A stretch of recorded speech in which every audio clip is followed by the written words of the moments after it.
Hello, my name is Peter Taylor, and I'd like to share some thoughts with you today about regional planning and cooperation for oil spills. I'm working as a consultant to the Nairobi Convention Secretariat under their Sapphire project, a component of which includes an element of oil spill preparedness and response. A significant oil spill brings big challenges. Those challenges can be manifest in various ways, including a need for additional equipment or expertise, and a whole variety of specialist areas where help may be required. This being the case, it does make sense and it is wise to plan for additional assistance that perhaps goes beyond what is available at the national level. On the screen here, you see an example of a major incident, the Deepwater Horizon disaster or Macondo spill in the Gulf of Mexico in 2010, where even a country such as the USA required assistance from its neighbours and further afield, providing additional equipment, specialised equipment, and experienced technical personnel to come to the country and assist with dealing with the spill and its consequences. And this approach to mutual support from neighbours or the international stage has been captured in a series of regional agreements for oil spills. Some of these agreements have been in place for decades, and that body of experience has developed good practice. Put simply, we know what works well when getting support for or asking for support from your neighbours, and how emergency procedures can be developed to ensure that when an incident occurs and you ask for assistance from your neighbours, that can be done in a timely manner. In the case of Somalia, you actually bridge into two separate regional agreements. The first one I'll mention is the Nairobi Convention. This is the convention under which I'm doing my project work. That covers the Western Indian Ocean and the East African seaboard. The second agreement is the PERSGA arrangements under the Jeddah Convention for the Red Sea and the Gulf of Aden. Both of these regions provide the opportunity for Somalia to engage with their neighbours, to ask for or to offer assistance in case of a major oil spill incident. I'm going to talk about some principles for a regional preparedness and response, and the first one of which is, I think, fairly evident to most observers, and that is that in the case of a major oil spill, the prompt action is needed. Speed is of the essence. When oil is spilled on the sea surface, on the water, it can spread fairly quickly. It can fragment and break up under the influence of the wind and the tides. And the area of impact can grow as time goes on. The geographic area that is affected and the damage that may be caused to the ecology, the environment of the affected areas, and the socio-economic consequences grow as time goes on and the oil spill spreads over these wider areas. So speed is important. Considering mutual assistance and cooperation procedures and mechanisms, it's all about communication and exchange of information in a timely manner. That requires plans and procedures that are established, agreed, and practiced, exercised amongst the parties concerned. There are some fundamental basic points to be made when considering requests for assistance. Firstly, what assistance may be needed? That requires an assessment, typically done within the national procedures, to obtain information about the nature of the incident.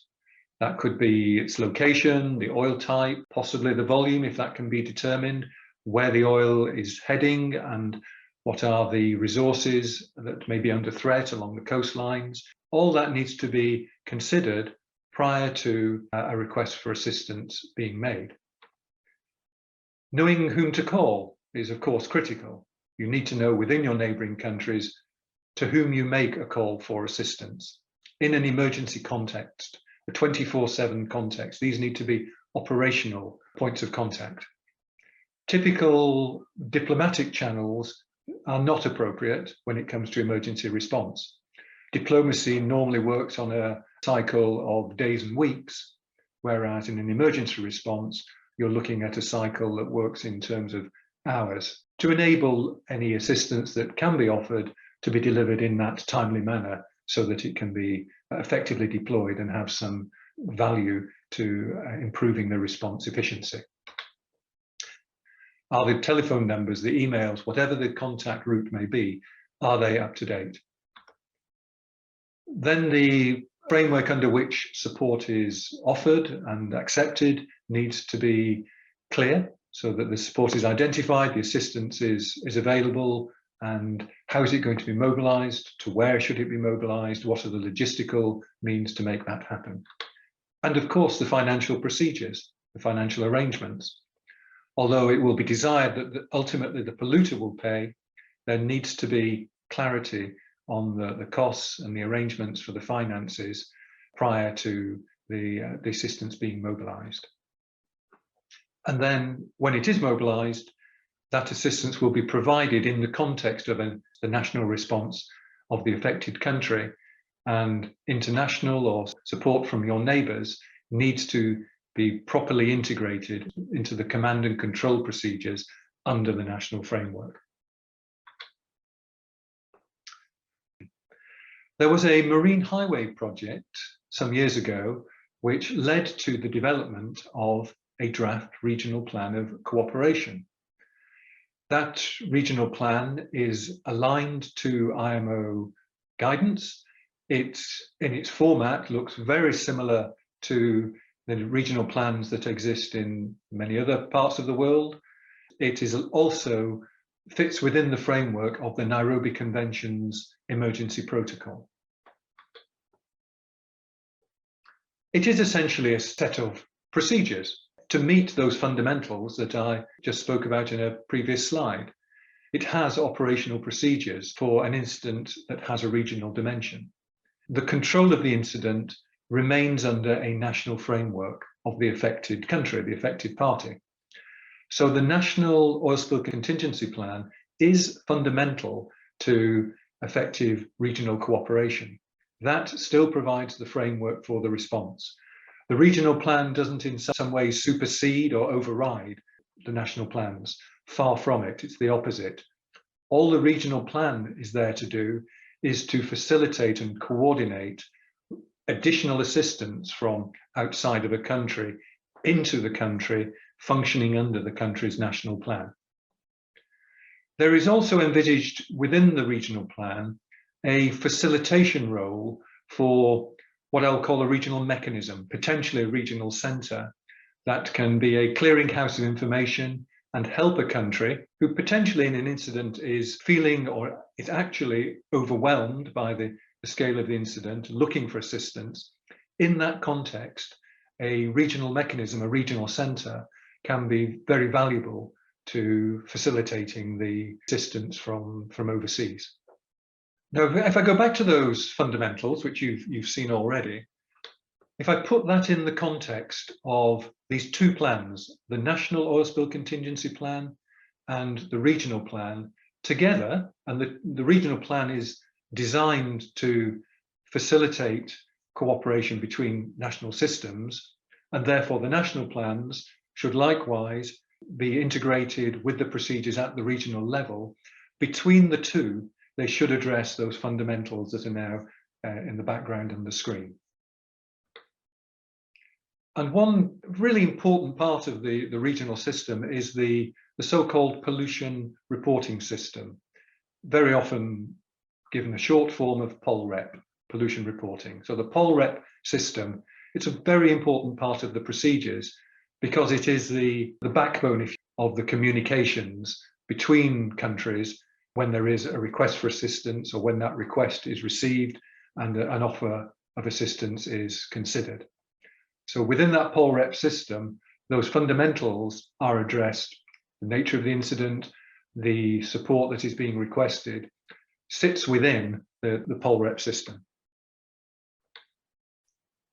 A couple of years ago nearly now, there was a regional workshop on oil spill preparedness and response held in Zanzibar, which was attended by the countries of the Western Indian Ocean, including Somalia. Current status or the background was discussed, what had been done in previous projects and previous years.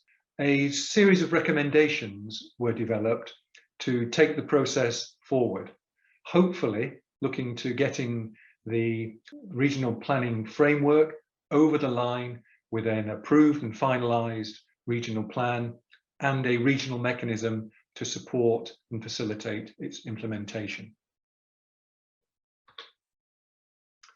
The Indian Ocean Commission last year initiated work on the implementation of those recommendations that stemmed from that 2020 regional workshop. And that was done through the MASE project. Now the work that I'm involved in through the Nairobi Convention Secretariat and the Sapphire project is continuing that work into the first half of this year. And there are 5 areas under the work that is now continuing. First one there is assessing national preparedness. I've stressed already that national response systems and national contingency plans form the bedrock of regional cooperation. So an assessment will be made of national preparedness of each of the countries, and that will lead into the item B on the development of action plans or the updating of action plans to help ensure that national contingency plans and national systems are adequate and appropriate to enable each country to participate and contribute to a regional framework. It is hoped the draft regional plan, which is in a very advanced state of drafting, is finalised. There'll be consultation on that, and there'll then be a regional meeting, probably virtual meeting, to discuss the regional plan and the coordination framework, to look at the options to move forward on finalisation and implementation of that framework and agree that implementation process. That could include agreement on functional regional centres or a regional mechanism for the facilitation of the whole process. Going back to the national assessments, I just wanted to say a few words about the so-called RETOS. RETOS is an acronym, you see it on the screen there, the Readiness Evaluation Tool for Oil Spills.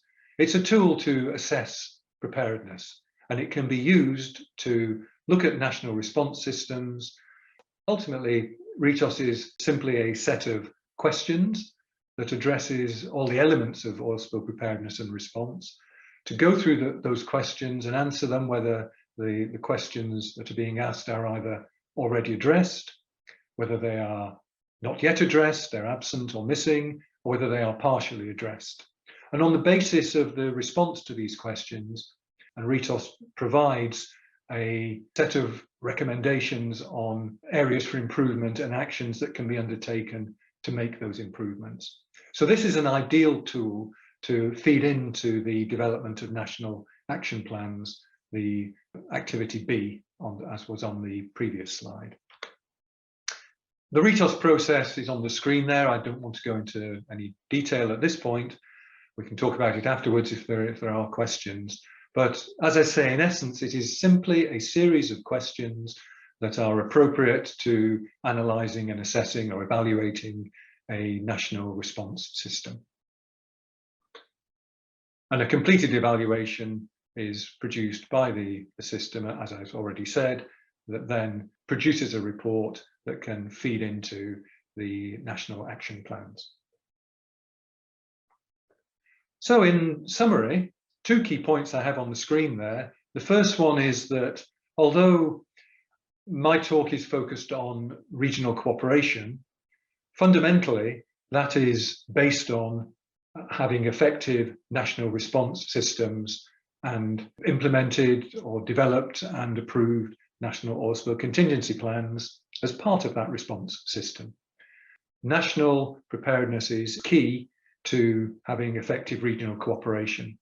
For this to be implemented, both in terms of developing the national systems where that's needed, but also in the implementation of the regional mechanism or the regional system of cooperation, that does require engagement, of course, from the relevant national authorities. So that's the end of my presentation, and I'm going to be delighted to take any questions, or if you have thoughts or views on this subject, we'll be delighted to hear them, and we can take forward the conversation from here. Thank you very much.